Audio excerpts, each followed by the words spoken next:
एक समय की बात है, रामपुर नाम का एक सुंदर सा गांव हुआ करता था। गांव में दो भाई रहा करते थे, मदन लाल और मोहन लाल। मदन लाल बहुत ही धनवान व्यक्ति था। उसके पास धन दौलत की कोई कमी नहीं थी और उधर उसका छोटा भाई मोहन बहुत ही गरीब व्यक्ति था। मोहन दिन भर अपने छोटे से खेत में मजदूरी करके अपने घर का गुजारा किया करता था। दोनों के माता पिता का देहांत हो गया था।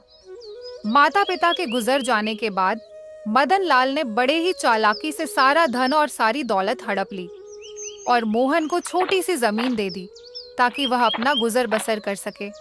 लेकिन मदन लाल इतना सारा धन पाकर भी खुश नहीं था। उसके मन के कोने कोने में धन की चाह भरी हुई थी। उसके पास जितना ही धन था उसे उतना ही कम दिखाई पड़ता था और उसकी नजर अब अपने छोटे भाई मोहन के जमीन पर थी। मदन लाल किसी भी तरह अपने छोटे भाई मोहन की जमीन हड़पने की फिराक में था, क्योंकि मोहन की जमीन बहुत ही ज्यादा उपजाऊ थी। उसमें अच्छी खासी फसल बिना खाद या फिर बिना कुछ ज्यादा मेहनत के ही हो जाती थी। जमीन से उपजा फसल से मोहन के घर का गुजारा और उसके बेटे की पढ़ाई लिखाई अच्छी खासी चल जाती थी और उन्हें किसी चीज की कमी नहीं होती थी। मोहन उसी जमीन के बदौलत ही अपने बेटे को शहर में पढ़ा रहा था। ऐसे ही मदन लाल एक दिन मोहन के पास आता है। मोहन अपने खेतों में काम कर रहा होता है। अरे मोहन, कैसे हो भाई? मैंने सुना है कि तुम अपने बेटे को शहर में पढ़ा रहे हो और इतनी थोड़ी सी जमीन में खेती कर रहे हो। बताओ, इतनी कम जमीन में खेती करके भला तुम अपने बेटे को कैसे पढ़ा पाओगे? उसके खर्चे के लिए भला पैसे कैसे जोड़ पाओगे? क्या तुमने ये सोचा है अभी शहर में कितने खर्चे रहते हैं? वह तो है भैया, आप बात तो ठीक ही कह रहे हो, पर मैं कोई ना कोई इंतजाम तो कर ही लूंगा। अगर कोई इंतजाम नहीं हो पाया तो? सरकारी लोन ले लूंगा, लेकिन मैं अपने बेटे को पढ़ा लिखाकर बहुत बड़ा आदमी बनाऊंगा। उसे मैं अपनी तरह मजदूर नहीं बनने दूंगा, ताकि मेरी तरह उसको दर दर की ठोकरें खानी ना पड़े। अरे मेरे छोटे भाई मोहन, कैसी बातें कर रहा है तू? मेरे होते हुए कहीं और जाकर पैसे क्यों मांगेगा और क्यों लोन लेगा? अभी तुम्हारा बड़ा भाई मदन लाल जिंदा है और जब तक मैं जिंदा हूं, मेरे होते हुए ऐसा कभी नहीं होगा कि तू कहीं और जाकर पैसे मांगे। आखिर मैं तुम्हारे कब काम आऊंगा? भैया, आप क्या कहना चाहते हो? मैं कुछ समझ नहीं पा रहा हूँ। मैं तो बस इतना चाहता हूं कि तुम अपने बेटे की पढ़ाई के लिए पैसे मेरे होते हुए किसी और से क्यों मांगोगे भला? मैं तुम्हारे साथ कब काम आऊंगा भला मेरे होते हुए तुम किसी और से पैसे मांगोगे? क्या तुम मुझे अपना बड़ा भाई नहीं समझते हो? आखिर मैं तुम्हारा बड़ा भाई हूं। मैं तुम्हारी मदद करूंगा, मैं दूंगा तुम्हें पैसे। सुनिए भैया, मैंने आज तक कभी आपसे या किसी भी गांव वालों से किसी भी तरह का उधार नहीं मांगा है, तो अब मैं उधार कैसे ले सकता हूँ? अरे नहीं नहीं, कोई बात नहीं। तुम मेरे छोटे भाई हो, तुम मुझसे पैसे ले सकते हो और बदले में तुम अपनी इस जमीन को मेरे पास गिरवी रख देना, जिस तरह बाकी गांव वाले अपनी जमीन मेरे पास गिरवी रखते हैं। भैया, मैं आपके पास अपना खेत गिरवी नहीं रख सकता हूँ। इसी खेत की बदौलत तो मैं अपने बेटे राजू को शहर में पढ़ा रहा हूँ और मेरे घर का गुजारा का जरिया मात्र यही एक खेत है। इसलिए भैया, आप मुझे माफ कर देना, मैं आपको ये खेत नहीं दे सकता हूँ। और मुझे पूरा विश्वास है कि मैं इसी खेत से एक दिन अपने बेटे राजू को पढ़ा लिखा कर एक बड़ा आदमी बना दूंगा। मुझे माफ कर देना भैया, मैं आपके पास अपना खेत गिरवी नहीं रख सकता। यह सुनते ही मदन लाल बहुत ही गुस्से में अपने घर वापस चला जाता है। वह अपनी चिकनी चुपड़ी बातों से कुछ भी नहीं कर सका और इधर मोहन भी अपने काम में लग जाता है। ऐसे ही कुछ दिन बीत जाते हैं। मदन लाल, तुझे किसी न किसी तरह से मोहन से वह जमीन तो लेनी ही पड़ेगी। मदन लाल इतना कहकर सोच में पड़ जाता है कि मोहन की जमीन को कैसे हड़प लिया जाए।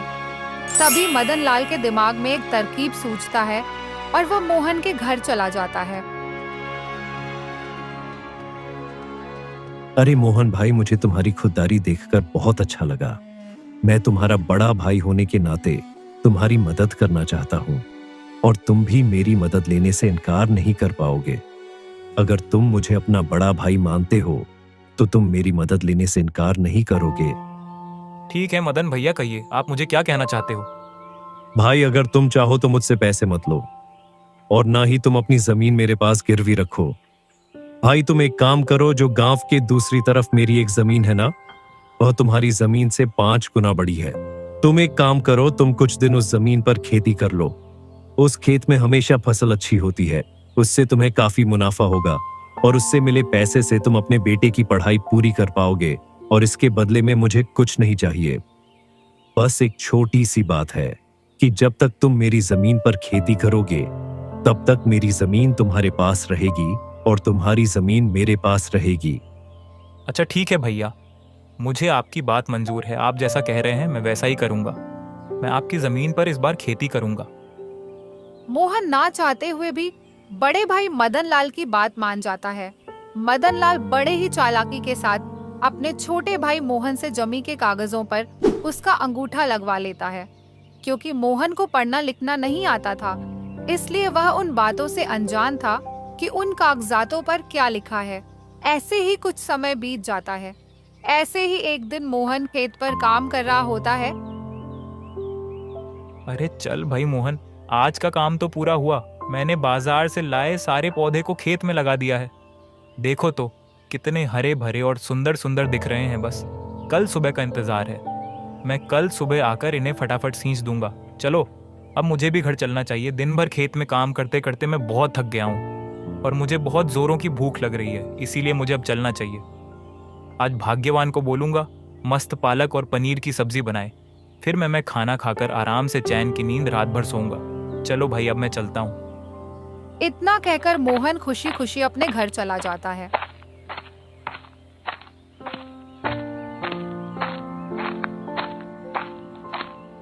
अगले दिन सुबह सुबह जब मोहन अपने खेत पर जाता है तो देखता है कि उसके सारे पौधे मर चुके थे। यह सब देखकर मोहन एकदम से हैरान हो जाता है। उसे समझ में आ जाता है कि उसके भैया ने उसे धोखा दिया है, अपनी चिकनी चुपड़ी बातों में फंसाकर उसे ठग लिया है।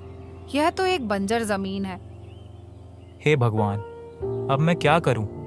यह क्या हो गया मेरे साथ? मेरा तो बहुत नुकसान हो गया। हे भगवान, मेरा तो पूरा खेत बर्बाद हो गया। हाय रे, अब मैं इस महीने का अपने घर का गुजारा कैसे चलाऊंगा? भैया ने मुझसे झूठ बोला, मुझे ठगा है उन्होंने। यह तो एक बंजर जमीन है। मैं अभी भैया के पास जाता हूँ। हाँ, यहीं सही रहेगा और उनसे कहूंगा कि मेरी जमीन मुझे वापस कर दीजिए। मोहन मन ही मन बहुत ज्यादा दुखी हो जाता है और अपने दुखी मन को लेकर अपने बड़े भैया मदन लाल के घर चला जाता है। उसके मन में हजारों सवाल घूम रहे थे। बड़े भैया सुनिए, आपकी जमीन मेरे किसी काम की नहीं है। वह जमीन एक बंजर जमीन है, इसलिए आप कृपा करके मेरी जमीन मुझे वापस लौटा दीजिए। अभी तक मेरा उस जमीन पर बहुत सारा नुकसान हो चुका है। क्या रे मोहन, यह तू क्या कह रहा है? और पहले तो ये बता कि तू किससे पूछकर अंदर आया, और तुम ये मत भूलो कि तुमने अपनी मर्जी से इन कागजों पर अंगूठा लगाया था और उन कागजों में साफ साफ लिखा था कि तुम्हारी जमीन मेरी है और वह भी तुम्हारी मर्जी से। हम दोनों ने अपनी जमीन अदला बदली कर ली है। अब तुम्हारा इस जमीन पर कोई अधिकार नहीं है। अब वह जमीन सिर्फ मेरी है। इसलिए खैरियत चाहते हो तो तुम यहाँ से चले जाओ और जाकर अपने उस बंजर जमीन पर खेती करो। चल निकल अब यहाँ से, और दोबारा यहाँ आया और जमीन लेने की बात कही तो तुम पर मैं पुलिस केस कर दूंगा। सारे कागजात पर मोहन का अंगूठा लगने के कारण मोहन कुछ नहीं कर पाया और मायूस होकर घर लौट आया। मोहन मन ही मन बहुत ही ज्यादा दुखी था। ऐसे ही दिन बीतने लगते हैं और एक दिन राजू अपने पिताजी के पास पढ़ाई की फीस के लिए फोन करता है। पिताजी, महीना पूरा हो गया है, फीस देने का समय आ गया है, इसलिए मेरी फीस भिजवा दीजिएगा। बेटा मुझे माफ कर दो, अभी घर में कुछ समस्या आ गई है, इसलिए मैं तुम्हारी फीस अभी नहीं भेज सकता हूँ। मैं क्या करूँ, अभी घर की स्थिति बहुत ही खराब हो गई है। घर का गुजारा चलाना ही बहुत मुश्किल हो गया है। मुझे माफ कर देना बेटा। मैं अब तुम्हारी पढ़ाई के लिए पैसे की व्यवस्था कहाँ से करूँ? मुझे कुछ भी समझ में नहीं आ रहा है कि मैं तुम्हारी आगे की पढ़ाई कैसे करवाऊँ। मेरे पास तो अब कुछ भी आय का स्रोत ही नहीं है। पर राजू के बार बार पूछने पर मोहन सारी बात अपने बेटे को बता देता है। वह अपने बेटे को इस बात की जानकारी नहीं देना चाहता था क्योंकि वह घर की परेशानी बेटे को बताकर उसे परेशान नहीं करना चाहता था। पढ़ाई की फीस समय पर न मिलने के कारण राजू को अपनी पढ़ाई बीच में ही छोड़नी पड़ती है। अच्छा ठीक है पिताजी, मैं कल ही गांव आता हूं। देखते हैं मिलकर क्या कर सकते हैं। आप चिंता ना करें, मैं कल ही आ रहा हूं।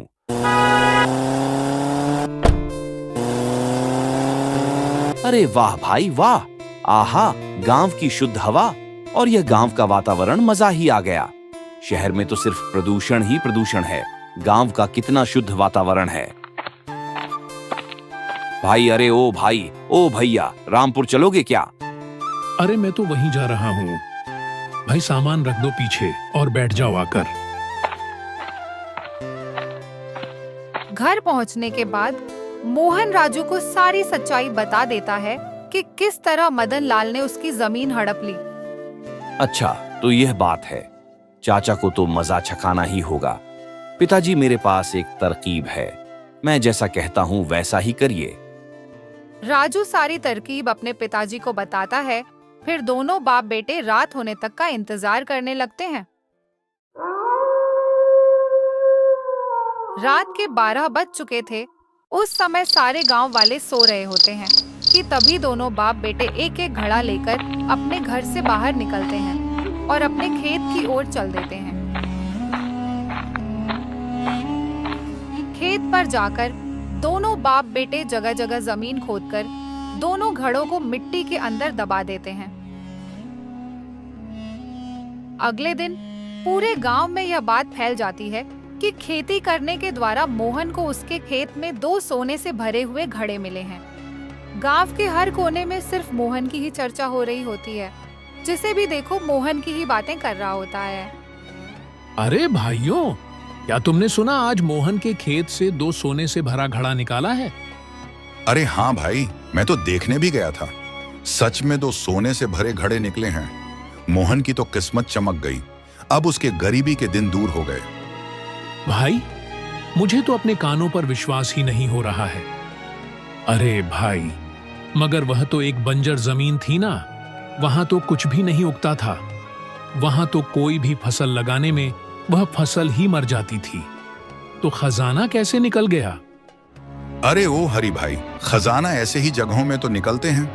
मोहन उन सिक्कों को बेचकर तो बहुत ही अमीर हो जाएगा। मोहन तो अब इस गांव का बहुत ही अमीर व्यक्ति बन गया है। उस मोहन को तो अब किसी चीज की कमी ही नहीं होगी। यह बात जब मदन लाल के कानों तक पहुंचती है, तब मदन लाल यह बात सुनकर बहुत ही ज्यादा बौखला जाता है। आखिर कैसे ऐसा हो सकता है? बेकार से बंजर जमीन से सोने से भरा घड़ा कैसे निकल सकता है? और वह भी 2-2, मतलब मदन लाल, उस बंजर जमीन में और भी खजाना हो सकता है। मतलब मदन लाल, इससे पहले कि मोहन उस बंजर जमीन से सारे सोने के घड़े निकाल ले, तुझे वह जमीन मोहन से वापस लेनी पड़ेगी। मदन लाल बौखलाए हुए तुरंत मोहन के घर चला जाता है। अरे मोहन भाई, मुझे मेरी जमीन वापस चाहिए। मुझे मेरी जमीन दे दो। तुम मुझे मेरी जमीन वापस कर दो और तुम तुम्हारी जमीन वापस ले लो। हमने तो वह जमीन आपस में अदला बदली कर ली थी ना, और अब मेरी जमीन आपकी है और आपकी जमीन मेरी है। और आप ही ने तो मुझसे कागजात पर अंगूठा लगवा लिया था, और अब भला आप वह जमीन मुझसे क्यों मांग रहे हो? अब तो वह जमीन मेरी है और मैं आपको वह जमीन क्यों दूं? नहीं भैया, उस खेत से बहुत ही लाभ हुआ है, मैं आपको वह जमीन नहीं दे सकता हूँ। कृपा करके वह जमीन मुझसे ना मांगे। अरे मेरे छोटे भाई, मैं तो उस दिन तुमसे मजाक कर रहा था ताकि तुम उस जमीन पर खूब मेहनत करो और फसल उगाकर अपने बेटे को आगे तक शहर में पढ़ा सको। और ये देखो, ये रहे उस जमीन के कागजात। तुम इन कागजातों को रख लो और तुम मुझे अब मेरी जमीन वापस कर दो। राजू मदन लाल की सारी बातें सुनकर बोलता है, आपको आपकी जमीन वापस मिल जाएगी, पर जमीन वापस करने से पहले मेरी एक शर्त है, वह आपको मानना पड़ेगा। क्या क्या शर्त है? अरे राजू बेटा, मुझे तुम्हारी सारी शर्तें मंजूर है। बस तुम मेरी जमीन मुझे वापस कर दो। मैं तुम्हारी हर शर्त मानने के लिए तैयार हूं।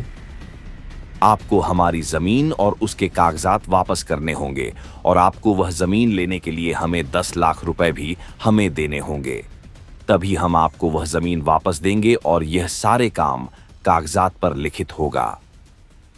तब मदन लाल मन ही मन सोचता है, अरे इन दोनों बाप बेटे को क्या पता कि उन सोने के सिक्कों की कीमत कितनी है।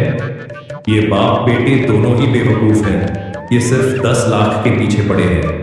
बेवकूफ कहीं के, मैं उन सोने के सिक्कों को बेचकर एक ही दिन में करोड़पति बन जाऊंगा। हाँ हाँ हाँ बेटा, मुझे तुम्हारी सारी शर्तें मंजूर है। अच्छा तो ठीक है, अब मैं चलता हूं। मैं कल ही तुम्हारे सारे पैसे दे दूंगा और तुम्हारे सारे कागजातों पर साइन भी कर दूंगा। अगले दिन मदन लाल सुबह सुबह ही मोहन के घर पहुंच जाता है और सारे कागजों पर साइन कर देता है और इसके साथ ही साथ मोहन को 10 लाख रुपए से भरा सूटकेस भी दे देता है। सारी प्रक्रिया पूरी हो जाने के बाद मदन लाल तुरंत ही अपने नौकर सुखिया को लेकर खेत पर पहुंच जाता है। सुनो सुखिया, पूरा खेत खोद डालो और मुझे तुरंत ही सोने से भरा घड़ा निकाल दो। जी मालिक, मैं अभी सारे खेत को खोद डालता हूँ और न सारे सोने से भरे घड़ों को निकाल कर आपको देता हूँ। सुखिया खेत की खुदाई करना शुरू कर देता है और धीरे धीरे करके वह पूरा खेत खोद डालता है, लेकिन उसे कुछ भी नहीं मिलता है। यह देखकर मदन लाल बहुत ही चिंतित होने लगता है। सुखिया देखो, कुछ मिला क्या? नहीं मालिक, अभी तक तो कुछ भी नहीं मिला है। मैंने तो पूरा खेत खोद दिया है। बेचारा मदन लाल अपने आप को कोसने लगता है। हे भगवान, यह क्या हो गया? मुझे तो कुछ भी नहीं मिला, ना ही एक सोने का सिक्का भी मिला। मुझे तो उन बाप बेटों ने बहुत ही आसानी से मूर्ख बना दिया। साथ ही साथ जमीन के कागजात के साथ मेरे 10 लाख रुपए भी ले लिए मुझसे। हाय रे, मैं तो लूट गया, बर्बाद हो गया। मैंने मोहन के साथ बुरा किया, इसलिए मेरे साथ बहुत बुरा हो गया। अब मैं क्या करूं? मोहन ने दोनों घड़ों में नकली सोने को डाला हुआ था जो वह शहर से लाया था। अगर हमारी कहानी आपको अच्छी लगती है तो वीडियो को लाइक और चैनल को सब्सक्राइब करके एक प्यारा सा कमेंट करना ना भूलें। Thanks for watching.